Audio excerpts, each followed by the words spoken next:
Welcome in, ladies and gentlemen. This is another episode of the War Room with PMAC. I am your host, you, aka Thiz, and that is your main man, Philip, aka PMAC. And we are here on the War Room. What up, Philip? Yo, what's going PMAC. on? What's up, everybody? Hey, man, thank you, Thiz, and thank you guys for jumping on here today on another episode of the War Room with PMAC presented by Chiefs Focus. It's been a wild year in terms of the free agency period and draft preparation, as it is in every other area. And in this new series, Thiz and I will provide you guys and the viewers front office insight into the offseason needs for the Chiefs, identifying how putting the right pieces together will lead to success next season, hopefully becoming the first team in NFL history to three-peat. Real deal, Holyfield, and that's the goal here. Not necessarily to take Brett Veach's place because he's doing a great job himself, but just to kind of pinpoint where he may or may not go in this offseason and how it affects what this three-peat actually could mean for the Chiefs franchise. So our first, we got a little bit of news dealing with the Chiefs. All We've got right. Chris Jones, who has re-signed his deal with the Chiefs and is Yes. now the highest paid defensive tackle in football. How, Yes, sir. how do we get there? How do we get where we're at? Hey, man, I guess a little somebody here did say on the show 3 episodes ago that the Chiefs needed to make Chris Jones an offer that he couldn't refuse, where he will or guarantees that he will retire a Chief and he gets the guaranteed money. And on the last episode of the show, which was 2 weeks ago, I did give up a number in guaranteed money that they should at least pay him $84 million within the next 3 years. They're giving him an $11 million more than what I said, which is 95 million guaranteed. That's the Aaron Donald area. As a matter of fact, he is now the highest paid defensive tackle in the NFL. And before the Chris Jones deal, had another guy that I also mentioned, just in case if we didn't bring back Willie Gay, Drew Tranquil, because when Drew Tranquil signed his deal, then you saw Chris post the photo on social media, before the news of the Tranquil deal came out, which was him of Andy Reid celebrating the Super Bowl win. Andy on Chris like a proud dad, man. And to me, those were the telltale signs that it was all going down, man. And now it's just we're looking at Sneed, bro. And Chris is very important to us, man. I mean, this is like the best defensive tackle in Chiefs history. You got one of the greatest pass rushers in Derek Thomas, Justin Houston's, the Tumba Lee's, Jared Allen's. But for Chris to be among those guys, like pass rushers, but in a separate category as the best defensive tackle in team history, and to be considered among the greatest at the position in history. I mean, among the Aaron Donalds, the Warren Sapps of the world. And it's just an amazing thing, man. He's 29. He's made the All-Pro each of the past 2 seasons, made 5 consecutive Pro Bowls. I mean, had 10 and a half last season after having 15 and a half in 2022, man. And I mean, it means so much to our organization. And I think the respect that he's garnered around the league from guys that have done it at such a high level, what he's accomplished through his 8 years is legendary, even more impressive than Aaron Donald himself. So Veach and company needed to be able to find a solution to get him taken care of, having him continue to lead the way for our team and our defense. The Marisac Nation is here to stay, baby. There was no doubt. Like, here's the thing with the Sneed and the Jones situation, the stay or go. We talked about that a little while ago. That's right. Here's the thing that I had. Veach has been almost legendary with this whole with finding us corners. Like he Absolutely. has been amazing ever since that 1 year where we brought in Revis Island, who was going underwater at the time. What was that, 2018? 2017. 2017. You Yeah. know what? Fast forward, let's say 2019, 2020. Because that was the year where we had Scandrick, and that was a black mark on his resume. Ooh, my goodness. But moving forward after that, the 2020 draft was everybody was a shot in the dark. And Yeah. people that say that the combine is not necessary, yeah, Right. that's not true. Because 2020 we didn't have the traditional combine. And I think everybody had many more misses than they would have had it been normal. And Veach found a way to make sure he still hit on things. And when we look at Absolutely. Sneed, when we look at Sneed, uh, Sneed was a fourth round projection. Fourth round was it fourth round pick, Yeah, fourth round pick. and he didn't allow a touchdown last season. And No, as a matter of fact, he showed glimpses of that his rookie year. I mean, before he got hurt, he was on the outside and he was getting picks that way. Like he was showing that he had the shutdown ability. As a matter of fact, when I had my old Twitter account, I remember I did my research. This is a year before I met Chiefs Focus and met you guys. I remember when I did my measurables, like the thing I'm doing with now with showing you.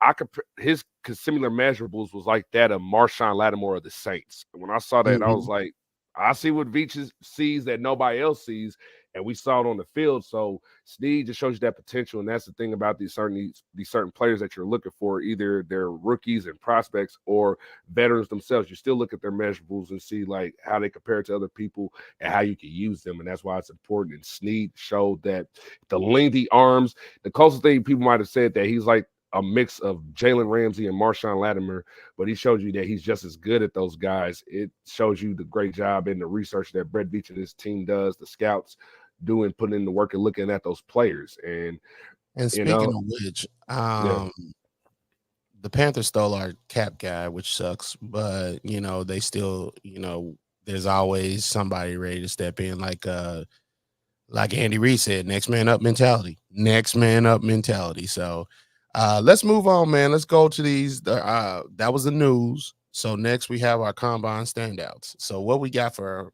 our combine standouts? all right, all right, all right. So when we go to our combine standouts, the NFL combine is over after hundreds of NFL prospects interviewed with teams, took medical tests, performed in multiple drills at Lucas Oil Stadium in Indy. Some notable names did not participate in some of the week's events, including top prospects Caleb Williams, Heisman winner Jayden Daniels, Malik Neighbors, and Marvin Harrison Jr. Those big names aside, fully the other big names aside that I'm gonna talk about here participated and they stood out. But there are five guys that stood out to me and whose trend is going up in a positive direction in their draft stocks. I'll start out with number one, who was my guy, one of my mock picks, and he can still be one of my mock picks now, and that is Xavier Worthy. Anyone who breaks the NFL combine record of the 40-yard dash gets the top spot after racing to a 4.21 second mark on last Saturday. The Texas product became the buzz of the combine in a league that praises players who can generate explosive plays. He really stands out as a singular big play threat, bro. And he also had a 41-inch vertical jump, which was fourth among all wideouts. Worthy's gauntlet frame leaves questions on whether he can hold up against press coverage because he's 165 pounds, especially you talking about going with somebody over the middle. But teams have shown they'll gamble on draft day on a game day speed of a player like him. You saw it with John Ross before. I mean, even though Deshaun Jackson was a second round pick, this kid just has more potential. Like he's a one of a kind talent, a one of a kind person. He'll be as good as he gets. If he gets in the NFL, like if the Chiefs get him, he'll easily become a fan favorite with the ball in his hands. He fits best as a shifty slot receiver with that burner speed and big catch radius for a small guy at 165. He could do the gadget things as well as has the excellent open field vision, the start and stop ability, and he could also contribute on special teams as a punt returner. When I look at Xavier Worthy, I hear 165, and I'm like, oh my goodness, he's small. But we've seen lanky. The best word I have is lanky. Lanky receivers like him make it in this NFL. He'll get Right. into the NFL. He'll put on a little, put on some muscle. gain a little bit of weight. I would say about 10, 15, maybe 20 pounds at the most. And you hope that doesn't uh, affect his speed moving forward. It shouldn't because he has track speed. I think he broke the didn't he break the 40 combine He number? did. He broke the record. So um what you hope is that he can stay healthy with this frame and be able to make plays for anybody, whatever team he's with. So that's my thought process on Xavier Worthy. Uh yeah, let's move on to number two. All right. Well, number two is Kingsley Samayata. He is from BYU. There is no secret that the Chiefs need offensive line help, mainly at left tackle. Samayata is an experienced starter at both offensive tackle spots. The Oregon transfer played the 2022 season as the Cougar starter at right tackle before moving to the left side in 2023. The 21-year-old is the cousin of Lions All-Pro right tackle Penei Sewell and was a high school teammate and Rams wide receiver Puka Nakua in Utah. This guy needs technical refinement, but he's got huge size and potential. His physical profile resembles his cousin Sewell himself. However, the number says he's faster with a 5.0440, which is 5 seconds faster than Sewell. He's stronger by one bench press rep. Sewell put up 30 bench press reps on 225. This guy put up 31 and even has 1 inch longer arms than his cousin. His cousin has 33 1/4 arms. This guy has 34 1.4 arms. That's an inch bigger arms than Sewell. So when you look at his comparison and his skill set, he reminds me more of Tyler Smith from the Cowboys. You know, both players with the ability to play guard and tackle. And he'd be a valuable pickup for the Chiefs because of that versatility. But with his size, the Chiefs will definitely try to turn him into a left tackle. Well, first of all, when I saw this guy, when you brought him up to my attention, I Sewell was one of my draft crushes in that year that he came out. He Yeah, was one of the guys that I wish we could go get. Well, there was no chance because we were picking at the last of the first round. He was going to be picked top 10, top 5. And of course he did. He went to the Lions. Uh, but when I looked at his tape, when I looked at his film, I see almost the same guy. They play similar in that way. And yes, there are he is a project. He needs probably a few games under his belt. I would rather a whole season, but he can stand in. I feel if somebody gets injured, and I think he would be a viable backup for this Chiefs team as the guy that either he could be. How can I say this? He could either fill in and end up being the eventual guy at left tackle, mhm, or or or he could be your tackle guy of the future, whichever side you want to go to, whether it be right or left, and be one of those Allegretti types and be very successful at it. Because Allegretti is more of your guard. He can do the tackle things, he can do the guard things, but he's probably best at the guard position, filling in on the left or the right, whatever. right. This guy, I feel, could be the Allegretti of the tackle Of the position. tackle position, exactly. Yeah. So, um, yeah, I definitely believe that there is something to that. All right. Now that we're done with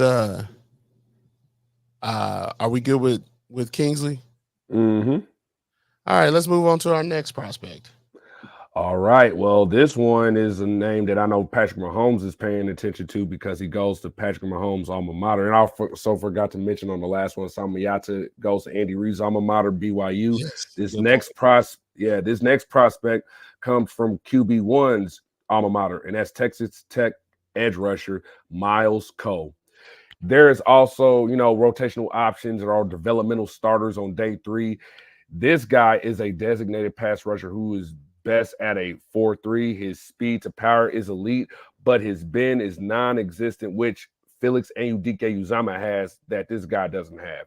And he has trouble finishing sacks because of not having that bend. He only recorded 3.5 sacks and only had one deflected pass at the line of scrimmage at Texas Tech this last season, while not standing out at the Senior Bowl, but he exploded at the NFL Combine, and he's going to be intriguing a lot of defensive line coaches who would love a chance to get to, develop him.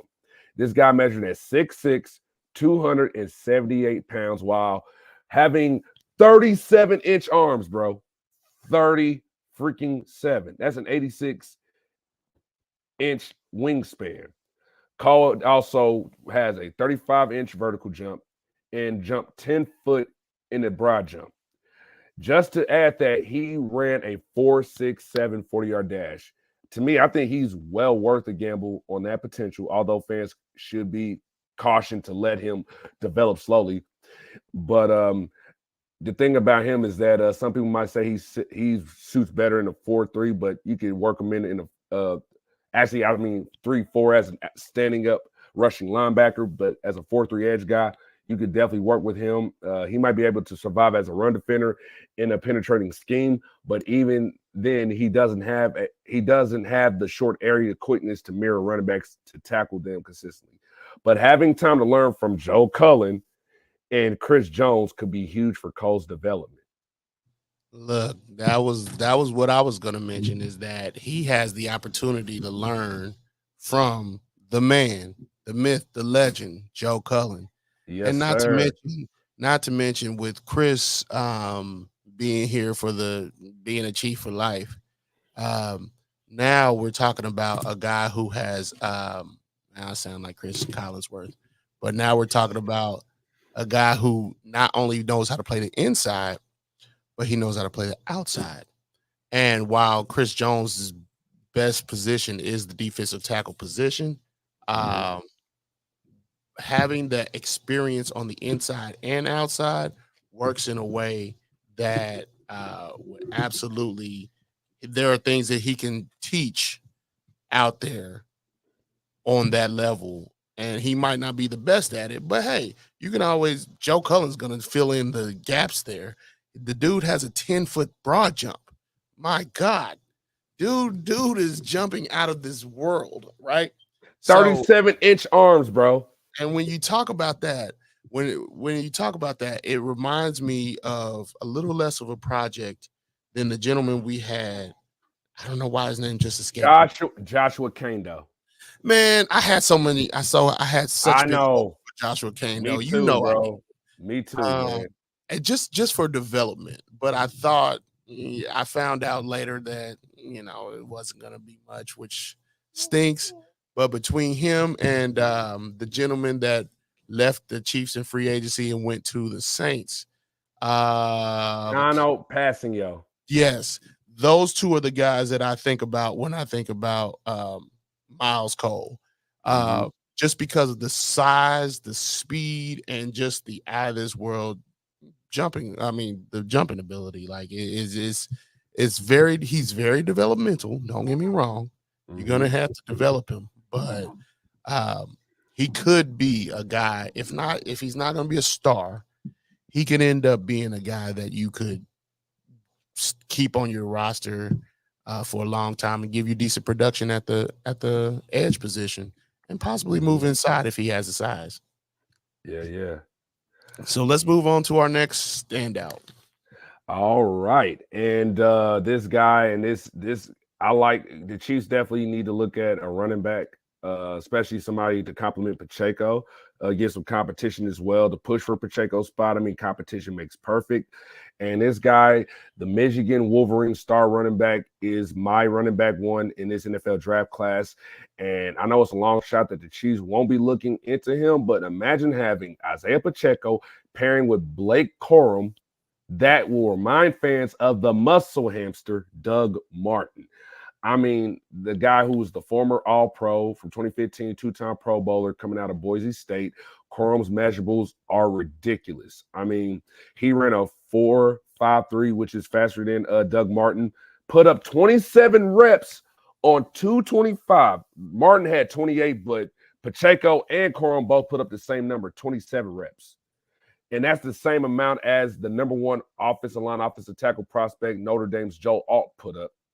That shows that he's faster and stronger than most defensive linemen in the NFL. Stronger than certain guys like Bradley Chubb or Joey Bosa, and can outrun them with that first step in the 10-yard split. He ran a 1.58, but that's faster than any defensive lineman in the NFL, especially quicker ones, just like the Miles Cole. So you might think that speed is the most important aspect for a running back, but before that speed can be put to use, the ball carrier has to be able to find openings to run through. Corum does that very well. And guys like Lev Bell, Arian Foster, the Frank Gores of the world, the Alfred Morrises, they were four of the best running backs in the NFL a decade ago. One thing they all had in common is amazing vision when asked to find a hole to run through.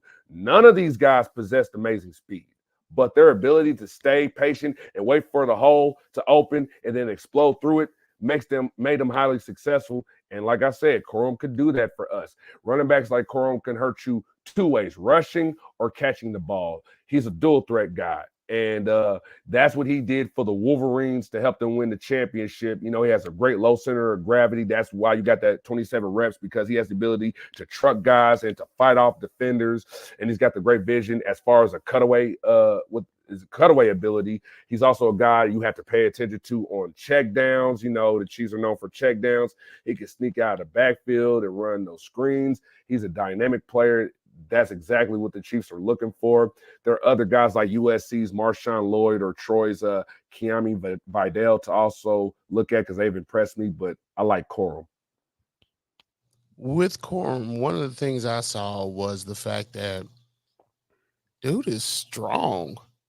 Dude is super strong. And that catching out of the backfield is one of the things that we were missing, I would say, 3 years ago. Mm-hmm. We were able to find it. We still haven't tapped into it in the manner that I thought we should. Mm-hmm. And I think we will see that this year, because we no longer have, and by the by, keep in mind, we no longer will be having Clyde Edwards-Helaire. So having another running back in this group, and then Jerick McKinnon coming off an injury-riddled season, also turning another year older. I think he'd be 33 this year? Yeah. So if you consider all those things, a running back getting picked as a running back is a highly probable thing for the Chiefs. Mm-hmm. But here's my thing. Finding running back one for the Chiefs in Pacheco at at the 7th round has been successful. Part of me is like, well, we got a lot of things that we need to address. We got a lot of positions we need to address. And I will put that further down.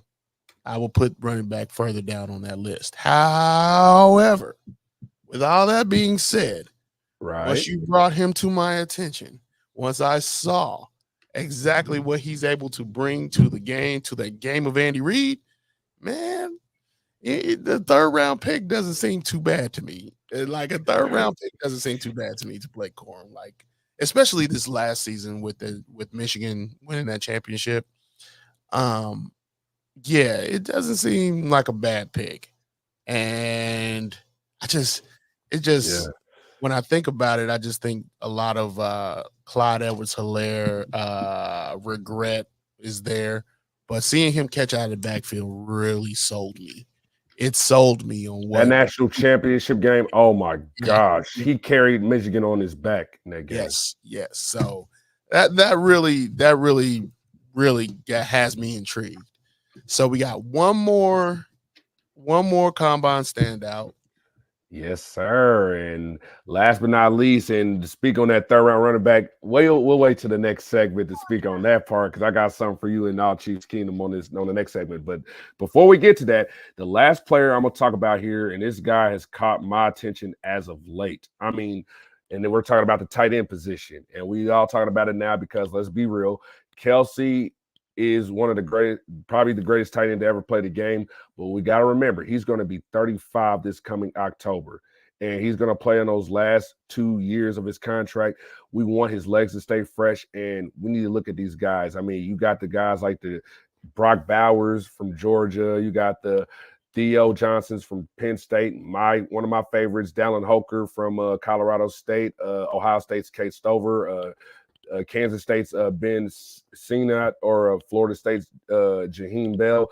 But you could call this guy, who I'm about to bring up, a project, but he will be worth the gamble, not only for the Chiefs, but for any team looking for a tight end with all the potential to be a better pro than he was a college player. Rather, Illinois Fighting alumni tight end Tip Ryman believes birds are real or whatever, because there's controversy of him believe that birds ain't real.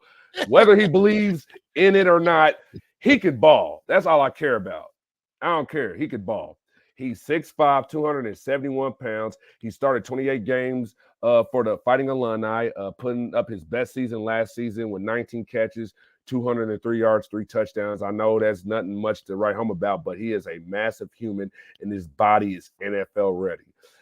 When I did this research and like trying to find a closest comparison in terms of what he did at the combine, the one player that came in mind was comparing him to, yes, future Hall of Fame tight end Rob Gronkowski, but he is 7 pounds heavier than Gronk. Gronk was 264. This guy's 271.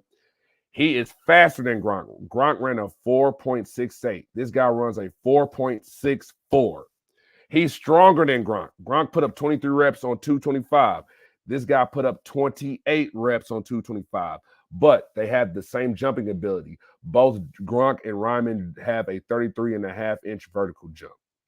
And no disrespect to Big Yeti, Travis Kelce, you are the GOAT, bro, who is a better blocker than what people give him credit for.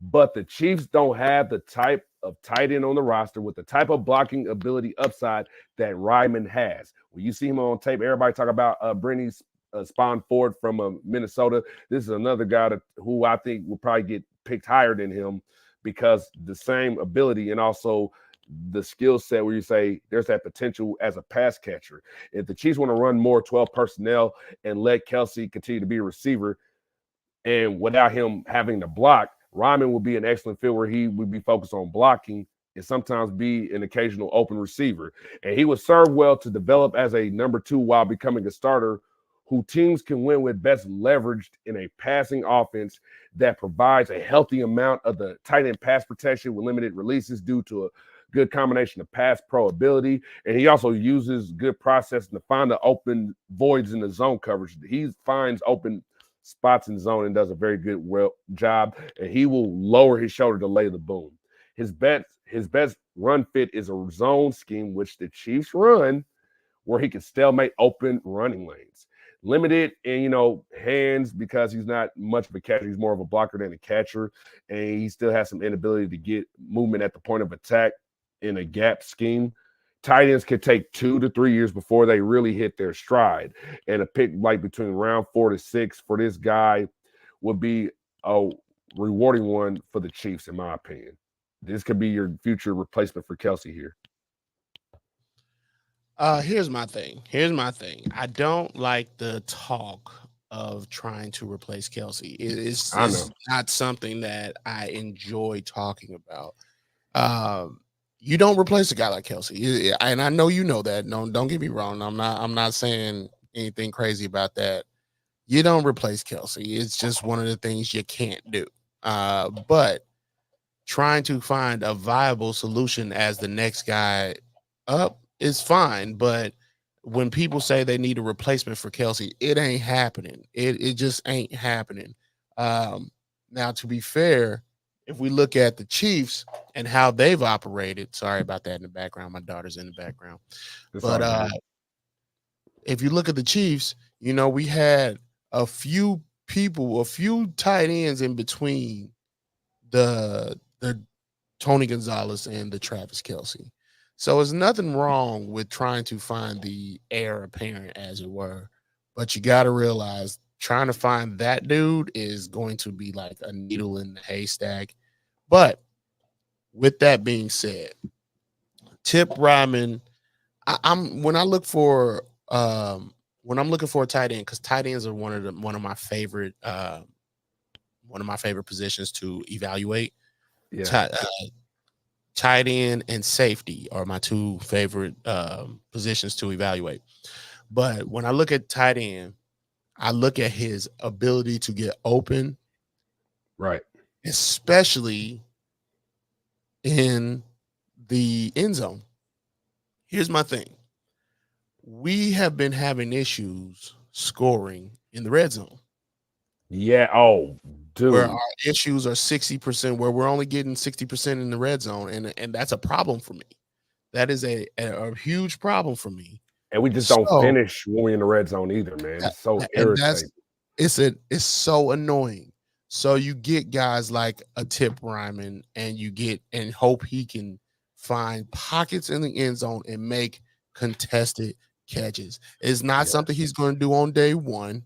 Okay, No. these are things that you got to figure out why when you play with Patrick Mahomes, and how he operates and how he can look at you from even on the other side of the field. But you just got to figure it out. And one of the things I think we need to figure out is upping our production in the red zone. And he's one of the guys that could do that, could help us do that.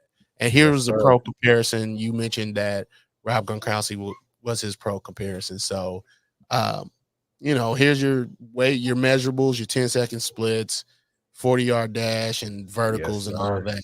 So it's just one of those things, man. I definitely think he could help us get better in that red zone if he's given the opportunity. Absolutely. So, all right. With that being said, that ends our combine standouts for that segment, and now we get into PMAX mock draft, There we go, baby. The mock draft. Here we go. and So, this is 4.0, right? yes, it is. It is 4.0. And let me tell you guys a little bit of what I'm going to go with here. So, we've been doing one pick over the last 3 episodes. And then last episode, we did 2 picks. So, for this Now, episode, to be and let's get this straight. I want to make sure everybody knows there have been times I've challenged you to do certain things. And so these mock drafts have been like, there are times where these guys are places where we're not going to go to get them, but I've challenged right. you to find us a guy to get certain places. So all the Yeah. mock drafts are not like real time mock drafts. So just Yeah. let y'all know. But this one is a real time mock draft where this could actually happen. So let's get it going. Yes. All right. So with this pick, so I'm gonna go with number 32 overall. The Kansas City Chiefs select Troy Franklin, wide receiver, Oregon, who was my first pick from episode 1. I could have still gone with Xavier Worthy. I mean, Franklin Worthy, doesn't matter. But I know fans who are watching now are gonna give me hell for this, but hear me out on this. Excellent deep threat who can open the field the way Tyreek Hill used to do. I mean, and Worthy is the same way. So we say we could go with Worthy and Franklin just to make fans happy today. So either one. Let's just stick with Franklin. He can open the field deep the same way Tyreek Hill used to do, despite his size, and we'll get to that part later. He might be the optimal player to supplement Mahomes' top receiver, Rashee Rice, particularly to help the future Pro Bowler when he gets doubled. Franklin has the 6'2 size, the speed, the 4.4140 they like, and he was excellent for Bo Nix as an X. He needs to bulk up. We all know that 176 pounds, but let's be real. Worthy needs to bulk up too. So Worthy 165, Franklin 176. That's okay. He can bulk up and work on getting better separation going to the NFL because that's also going to come into question.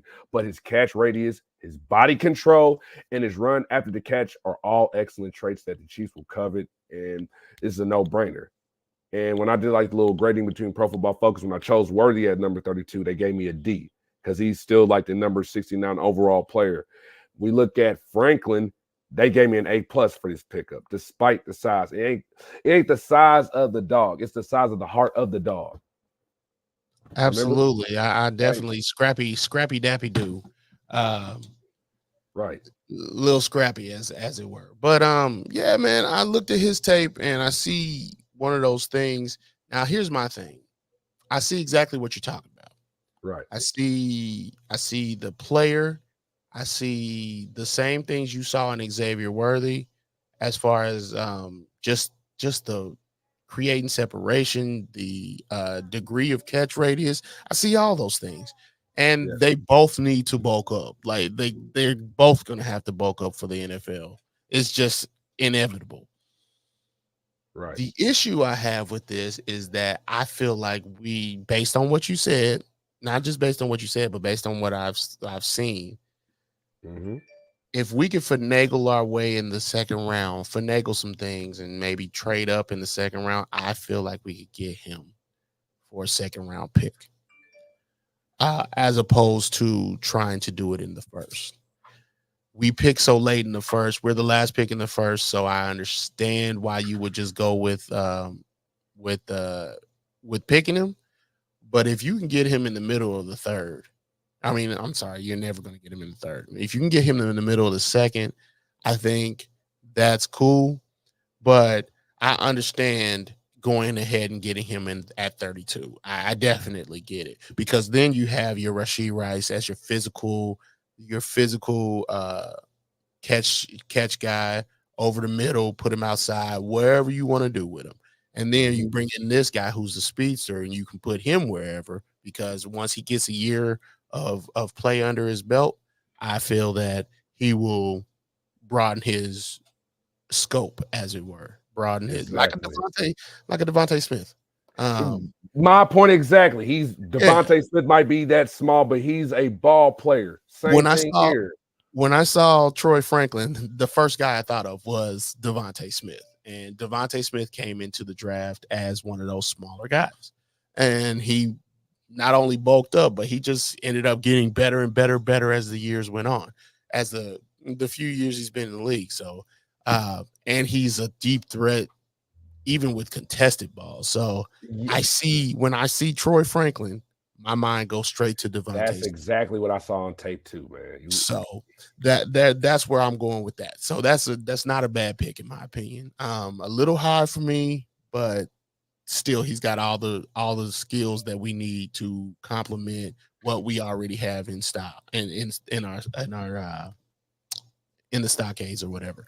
So next, who is our next pick? Pick number 64. Man. All right. Well, with the departure of Mike Dana and with Charles Montague recovering from his ACL tear, that leaves George Karl Loftus, who got a career high 10.5 sacks last season, as the defense's only accomplished defensive end. So Braylon Trice, defensive end out of Washington with the number 64 pick, could be a bit raw, but oozes potential, especially after finishing an All-American season and helping the Washington Huskies reach the national championship game against the Michigan Wolverines. Still limit him to mostly passing downs as a rookie, and he might just have double-digit sack potential while learning nuances of the position. Here's my thing about him. I appreciate what he brings to the table. I just with the FAU pick last season and then Right, this pick this season, it would seem as though we're picking up developmental edge position guys. I'm not against it though. I'm right, not against it. Please understand I'm not against it because if you right, keep picking up these developmental edges, and even if you let them sit for a season, right, and on a team that is annually in the championship game, you know, it's a thing for us. right. When you got that, it when you got a championship level of play, then it brings on championship level of competition. And these guys are going to play against championship levels of competition because you're going to get everybody's best shot, especially in this upcoming year where we possibly could go for the three-peat. So, with that being said, that could speed up development so much quicker with a guy, and you never hear me go against bringing in developmental guys with a guy like Joe Cullen. Never will you ever hear me say no, no, no, don't do it. Right. So if you're gonna hear me, if he's gonna get picked at number two, you do it while Joe Cullen's in the building, and that's what I like about this pick is the fact that he is going to be developmental but he's going to be developmental with Joe Cullen as his coach. So I like the pick. I like the pick. Mm. Let's keep it moving. All right, all right. And last but not least, my last pick of my mock draft, and it goes back to when you referenced running back in the third round. And yes, the Chiefs getting a running back in the third round tradition lives on. And joining Jamal Charles and Kareem Hunt is none other than the guy we just talked about in the combine standout segment, Michigan's Blake Corum. I am going with Blake Corum if he's available at 95. My guy is a powerful between the tackles runner. Like I said, that low center of gravity, good long speed. He is a lot like Doug Martin has. Like I said, that low center of gravity, great vision as far as the cut back ability. And he had limited production as a receiver, though, throughout Michigan. But as you saw in that national championship game, he showed the natural ability to catch the ball and get up field quickly. And he is scheme versatile, but he would be a wrecking ball in space in Andy Reid's scheme. And this is why I'm going with that pick. He was available. He was worth taking a flyer on, and the Chiefs added player with some dynamic ability into the mix as a backup running back with a chance of actually challenging Pacheco for his spot. So With that, third, best way I could say it, with Pacheco being picked seventh and Clyde being picked first, you think about it in that manner, and it makes me a little queasy.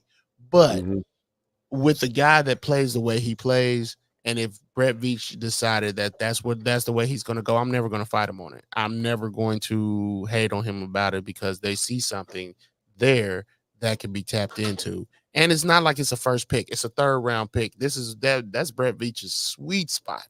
Okay, third, fourth picks, those are his sweet spot. Two, he's been successful at two, but at the second round picks. But the third round is where it's just like, man, he almost don't miss. This dude don't miss. No, he doesn't. So third, fourth, fifth, sixth, seventh, that's where he really makes his money.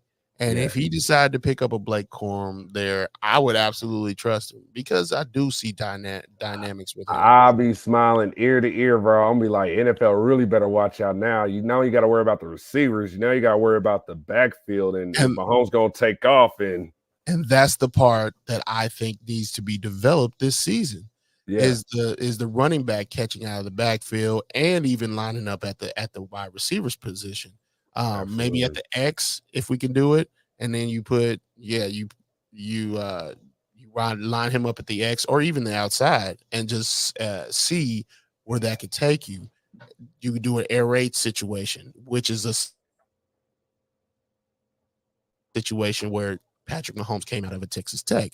So you get Blake Corum in that 5 receiver set. Wow. And then that even opens. I relooked at the Super Bowl mic'd up. Yeah. And they kept forgetting that Patrick Mahomes can run. Man. The 49ers kept forgetting that. And if you bring in a guy like Blake Corum to do what he does and even be a wide receiver sometimes, that makes it even more you got to scheme against to make them forget that, hey, Patrick Mahomes can run. So, just more weapons in the arsenal, and I'm here for it. And that is, I feel like this is a great mock draft. Not only guys that can step in right now, but also developmental guys that might not be their top end this season, but they will get there because we got 4 years of development with them. So I think that's great. So with that being said, that is the end of the show today. PMAX mock draft. I mean, that's the end of that segment, PMAX mock draft. But that is the end of today's show. The War Room with PMAC. We talked about Chris Jones and Sneed and how Chris Jones will be staying and Sneed might be next. We also talked about a few of the combine standouts that PMAC saw. And then we also, of course, ended with mock draft 4.0.